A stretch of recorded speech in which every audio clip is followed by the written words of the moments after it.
You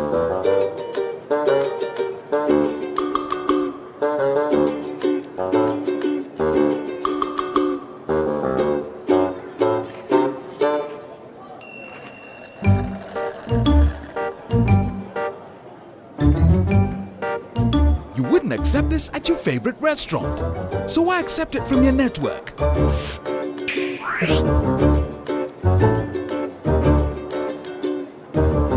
Airtel, the smartphone network.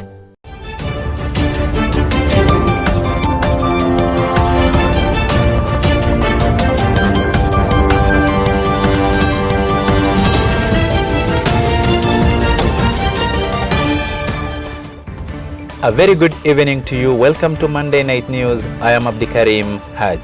It is a pleasure to have you, and I am Margaret Kembuthi. Welcome. The Kisumu Heart Center organized a running event in a bid to raise funds to establish a heart transplant facility in Kisumu County. Today, most of the people dying of COVID have diabetes, hypertension, or heart disease. Maseno University has received an overwhelming number of first years in its academic year 2021-2022. I want Maseno to be the university of choice. The peril at Maseno University between the students and the locals. On a monthly basis, we record of about 25 to 30 crimes.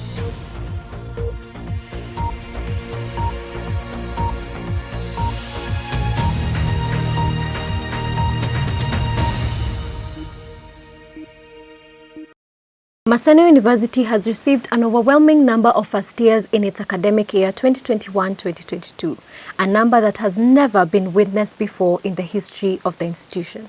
The Vice-Chancellor, Professor Julius Nyabundi, has received an accolade for transforming the university into a great institution of higher learning in the country. Brenda Mawana has more of this news. Maseno University yet again admits a batch of first-year university students in a number that has never been witnessed before.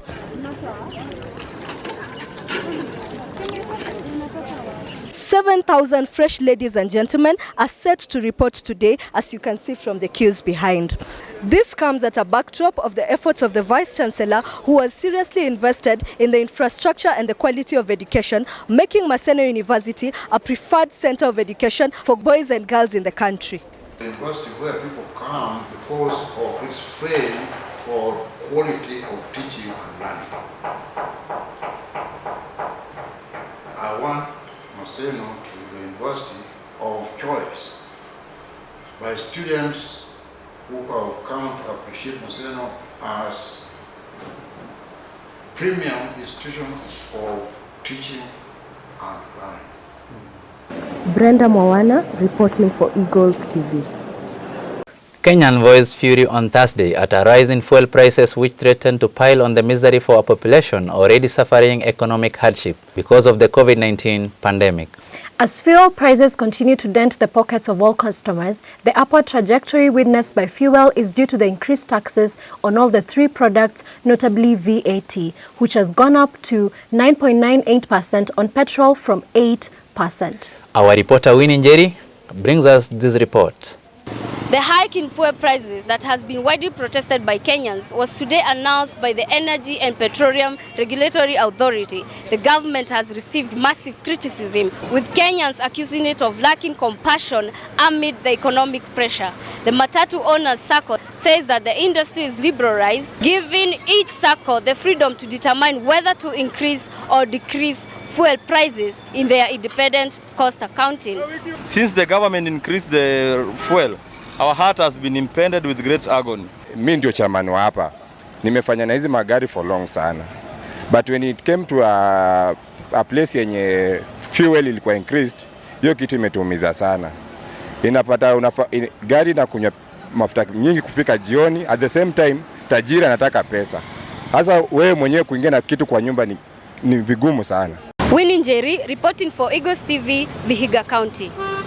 The Kisumu Heart Center organized a running event in a bid to raise funds to establish a heart transplant facility in Kisumu County. The center runs myriads of activities during the International World Hearts Day. In organizing free tests in laboratory clinics, exercise stress-free test, nutritional therapy and electrocardiogram to the people of Kisumu and Western region. Our reporter Emma Mandi has more news on this. This is a call in the work of time by one Dr. Wafula Nalwa, who is the founder of the initiative to raise funds to establish a heart transplant center in Kisumu County that will serve the entire Western region and beyond. A successful run has been made in the counties of Nairobi, Kiambu, Nakuru and Kericho, and finally today here in Kisumu County. Today, most of the people dying of COVID have diabetes, hypertension or heart disease. They need help. They have a right to the highest attainable standard of healthcare. Secondly, the new epidemic that is facing all low-income and middle-income countries across the world is a non-communicable disease epidemic. That means the focus on malaria, TB and HIV needs to change, because the very people who are afflicted by these conditions are now living longer to develop diabetes, hypertension and heart disease. It is worth noting that with the success of this project, the people of Western region will not have to travel to Nairobi for the same services. My name is Emma Mandi, reporting for Eagles TV, Kisumu County. Over the years, insecurity menaces in various campuses in Kenya has been a matter of national concern. Student and locals' conflict has been rampant and lives have been lost in some cases. The peril at Maseno University between the students and the locals has never been solved, and in most cases students become victim of the circumstance where some have been butchered or even raped. Simington Ongendi brings us this report. The worrying state of security in campuses has been eating the headlines for a while now. Insecurity is a major factor in Maseno University, where on several occasions, students who reside off campus have either been butchered or raped. The police and the school have failed somewhere, but we must also agree as comrades that we also expose ourselves to risks. In most of these cases, the perpetrators have not been brought to book. Before anybody is attacked, then you should ask yourself, where was he, what was he doing, and why was he attacked? I'm not trying to blame any comrade, I'm only trying to be sincere and honest. That, of course, we cannot expect the bedrock to guard each and every student in the school. That one is not possible. We cannot expect the government to provide a police officer for every person in their rooms. That is true. It cannot happen. On a monthly basis, we record of about 25 to 30 crimes. Given the number of the reported cases as compared to the population, it is very minimal and well taken care of. The students' community have been pointing fingers at the locals as the perpetrators of these acts, while the locals on the other hand claim it is the students themselves who engage in these heinous acts. Reporting for Eagles TV from Maseno, I am Simington Ochieng. Harambee Stars were on Sunday defeated 1-0 by Mali in their Group E 2022 World Cup qualifiers in a match that was played at Nyayo Stadium in Nairobi. The defeat effectively ended Kenya's World Cup dream as they trail Mali with 8 points. Only group winners proceed to final qualifying round. Mali remains the top of the Group E's with 10 points after a win. Now then, here comes Charles Traore. Into the box, Cody! Lethal, first chance, first goal, and Mali are in front. Scores with his first opportunity. The grand return of Cristiano Ronaldo into the Premier League to play for Manchester United did not need time to adjust. The number 7 bagged 2 goals on his return to England as Manchester United beat Newcastle by 4-1. Prior to picking up the September accolade, the 36-year-old had won the award 4 times during his first spell at the club. Since his return, Ronaldo has scored 5 times in both the Champions and the Premier League appearances he has made. And that's all for today's sizzling news. Once again, I am Margaret Kiambode. And I'm Haj Abdikarim. Delivering news from Eagles TV. Don't touch that dial. Angela Omondi will be back with the State of the Nation.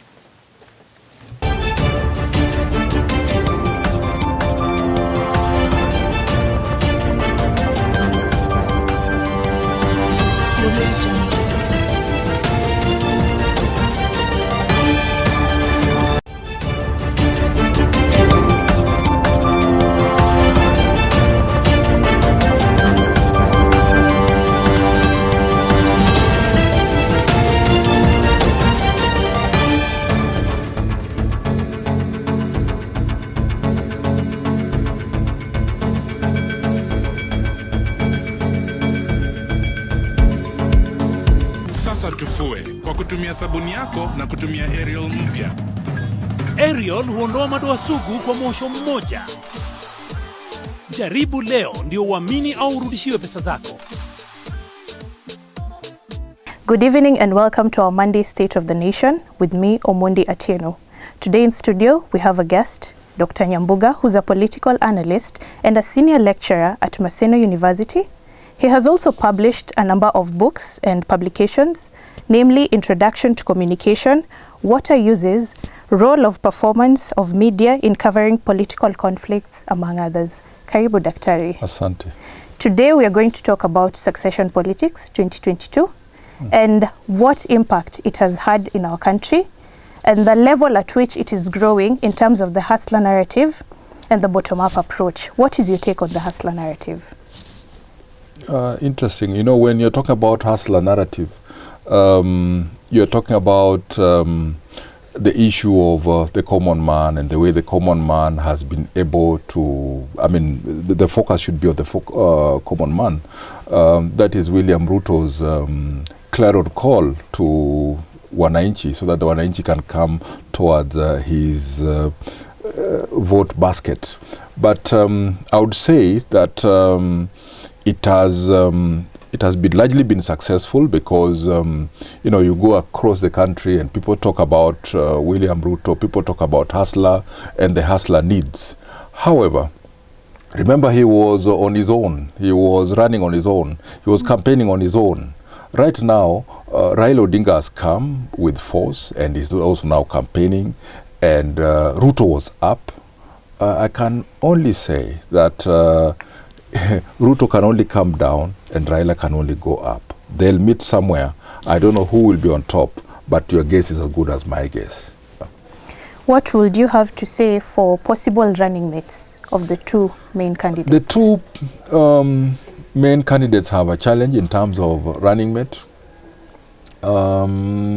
If it is William Ruto, if he picks a running mate from Central Province, then people will go by the normal narrative and say that, look, he's doing it once more. It's Kikuyu, Kalenjin nexus for presidency, and let them be.